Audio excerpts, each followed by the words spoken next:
Hello, my name is Yuna Lee, and this is my Unit 9 video assignment.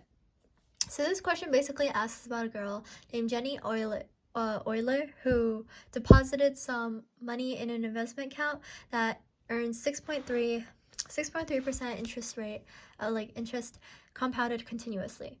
And then the part A is asking how long did it take to double the money in the account. So I set up a system of equations, one showing like the original money, right? And then two is the second one is 2x, which is double the money. So the first scenario is like just the initial amount of money, and then the second one is double the money.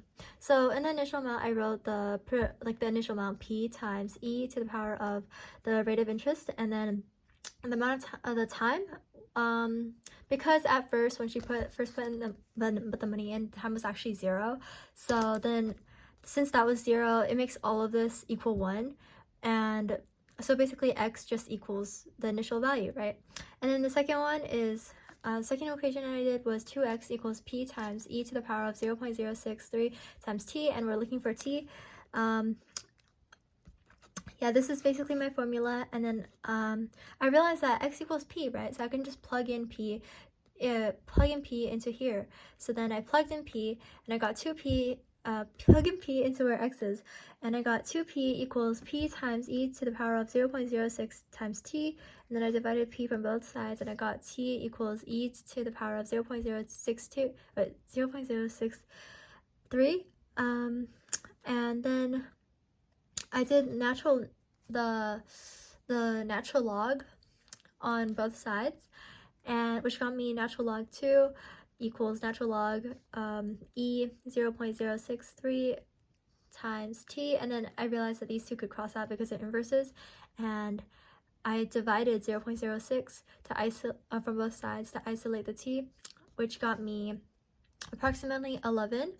And I'm assuming that it's years, even though the problem didn't specify which unit, but I'm assuming that's years. And then yeah, that's my answer for like the amount of time it takes for the money to double is going to be around 11 years. Okay, and then the second part B of the question was asking about the rule of 72. The rule of 72 states that if you divide 72 by the rate of interest, then it gives you approximately the amount of time that the money will double. And I said, well, I plugged it in, right? I got 11.429, and as you can see, it's fairly close, but it isn't really accurate.